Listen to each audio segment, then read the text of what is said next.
Good evening. We're working our way through 2nd Samuel. We've done all of 1st Samuel. We're halfway through 2nd Samuel. Not quite, getting real close to it though. But here we are, chapter 11 tonight of 2nd Samuel. David and Bathsheba.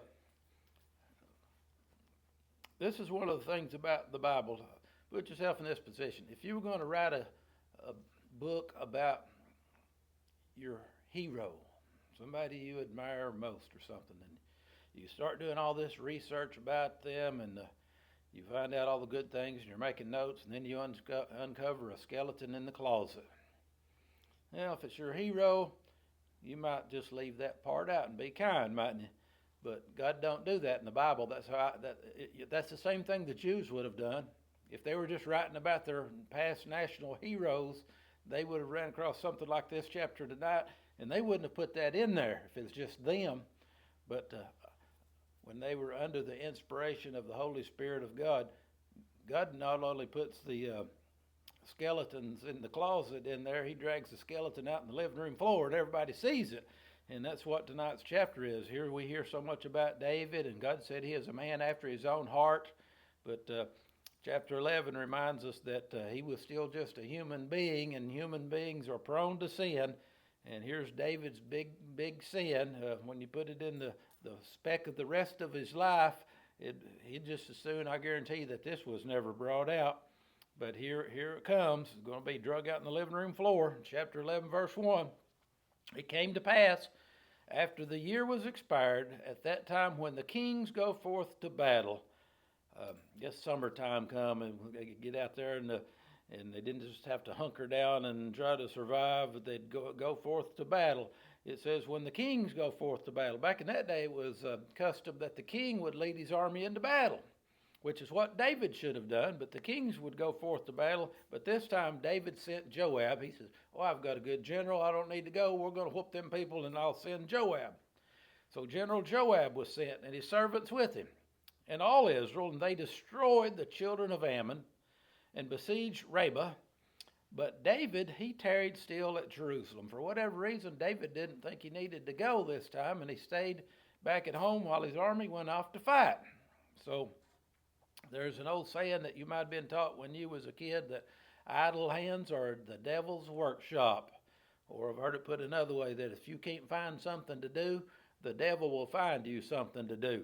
And that's definitely true for this chapter. David's here and his army's off fighting. Town's pretty much empty of men. So it came to pass at evening time that David arose from off his bed, and he walked upon the roof of the king's house. And that was, it seems funny he's up walking on the roof if you think of our houses, but Middle Eastern houses were built with a flat roof. That was where you did, most of you living at. It hardly ever rained, and it would be the coolest place in the evening, so you go up and sit on the roof, have a balcony around it, kind of thing, where you didn't fall off. So that was customary to be built like that. So he walked upon the roof of the palace, and from the roof he looked down below him. King's house was probably higher than other houses, and he saw a woman down there taking a bath that evening, washing herself. Now, I don't put 100% of the fault with David, because didn't this woman also know that the king's palace was right up there? She had to know. So she's out there washing herself. She's naked and taking a bath. And the woman was very beautiful to look upon. And David sent and inquired after the woman. He asked one of his servants, who is that woman that lives down there? And one said, is not this Bathsheba, the daughter of Eliam, the wife of Uriah the Hittite? They said, that's Bathsheba. She's Uriah's wife, that Hittite that fights with us. And David sent messengers and took her. He sent them down to go get that one. Send her up. I want to talk to her. And she came into him, and he lay with her. He spent the night with her, okay? They slept together. For she was purified from her uncleanness, and she returned to her house. So she spent the night with David, then she got up and went home that morning. But she got pregnant. The woman conceived.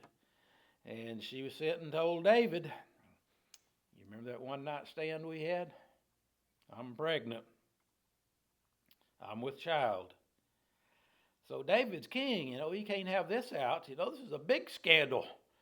So what's he going to do? Don't you know he stressed and sweated and tried to figure out how to cover up this sin? So David sent to General Joab, saying, send me Uriah. He sent a note to the front. Send Uriah the Hittite back here. I need to talk to him. Send me Uriah the Hittite. And Joab sent Uriah to David. Uriah probably wondering, why is he calling me back? And when Uriah was come unto him, he come back from the battlefield, come to the palace, sees the king. You want to see me, king? David demanded of him. He said, I just like to read this in verse 7. David says to Joab, to Uriah, says, how's Joab doing? Yeah, he says, how's the rest of the people doing? Yep. And he says, well, how's the war going? That's in that verse. How Joab did, how the people did, and how the war prospered. So they made small talk, basically, but Uriah thought he was there on business. So then they got through talking. David said to Uriah, well, go on down to your house and wash your feet, get cleaned up. Uriah departed out of the king's house, and there followed him a mess of meat from the king. A mess of meat meant the king sent him a big old dinner supper home. So here's a mess of meat to take home and go get cleaned up. But, verse 9, Uriah didn't go home. He slept at the door of the king's house with all the servants of his lord. And he went not down to his house. And you see how David's trying to cover this up? He's thinking Uriah's going to come home and get cleaned up and spend the night with his wife. And they'll, and then we can act like that's Uriah's baby. So when they told David, verse 10, Uriah didn't go home. He went not down to his house. David said to Uriah, camest thou not from thy journey? Why did you not go down to your house? And Uriah, who was very honorable here, he said to David, the ark of God, and Israel and Judah abide in tents. And my lord Joab and the servants of my lord, they're encamped in open fields. Shall I then go spend the night in my house, to eat and drink, and to lie with my wife? As thou livest, and as thy soul liveth, I'll not do this thing.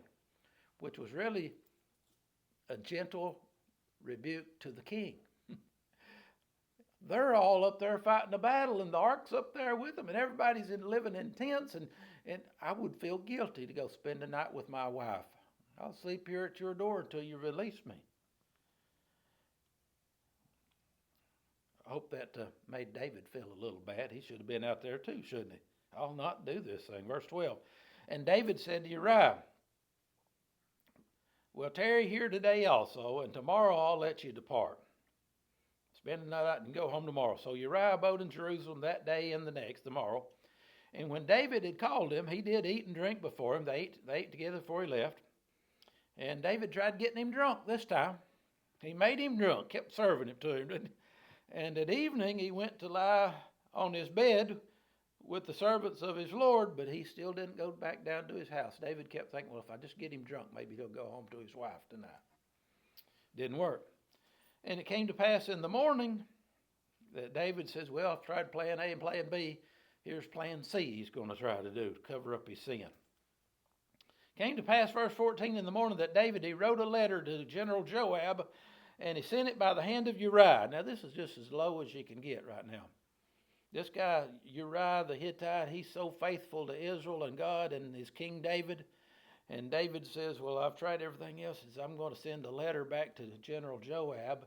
And the letter's going to say, put old Uriah on a suicide mission. Let them kill him. And he gives it to Uriah, sealed up, I'm sure. He can't open it and read it. To take to his general. And his general's going to read it and send him and get him killed. That's verse 14. Verse 15 now. David wrote the letter saying, here's what the letter says. See, the Bible drags the skeletons out. It even will tell us word for word what that suicide note was from King David. It said, set you Uriah in the forefront of the hottest battle. Get him up on the front lines where it's tough. And then everybody withdraw, retire from him, that he may be smitten and die. And it came to pass when Joab observed the city, that he assigned, General Joab assigned Uriah to a place where he knew that the valiant men were. Joab's still been out there fighting. He's thinking, now, over there at that section of the wall, Man, there's some tough dudes over there. We've been trying to avoid that section. And when he reads that letter, he's thinking, send Uriah over there. That's what the king ordered. And the men of the city went out, and they fought with Joab, and there fell some of the people of the servants of David, and Uriah the Hittite died also. So it looks like Joab sent not only Uriah there, but he had to take a little band of troops with him. And they all got killed by the archers from the wall. That was a tough place over there. And Joab knew what he was doing, but he was doing what his king told him to do.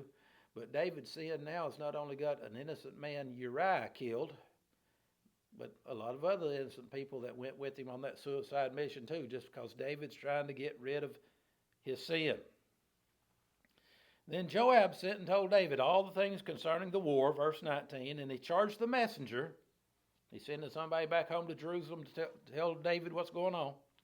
He charged the messenger, saying, when thou hast made an end of telling the matters of the war to the king, if so be that the king's wrath arise, and he say unto thee, I don't know if this is code they made up, but Joab was trying to make David understand or cover it up. He didn't want the messenger to know what was going on either.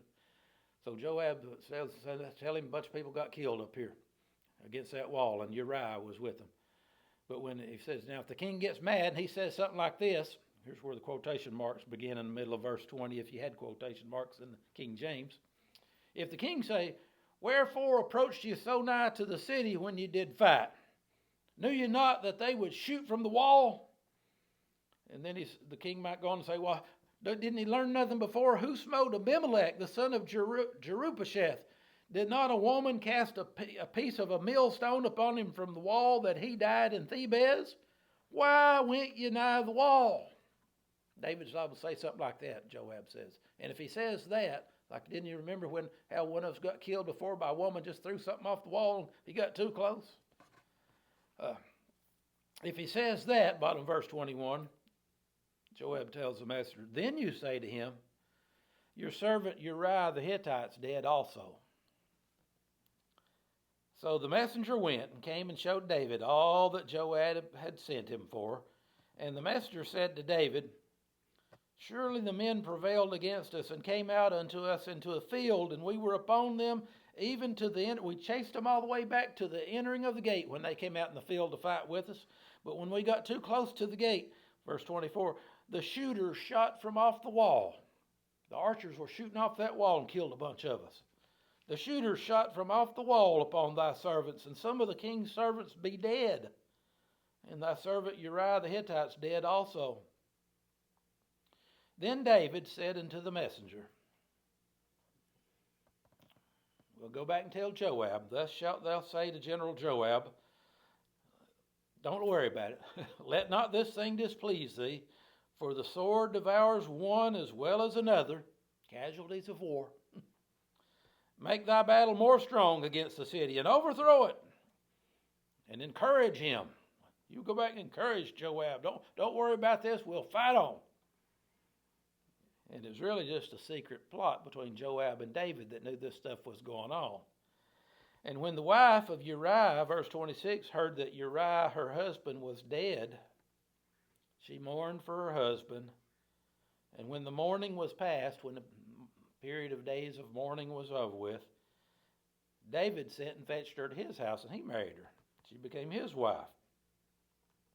See, David thinks he's hid all this, right? They think they've got away with something. And she became his wife and bare him a son.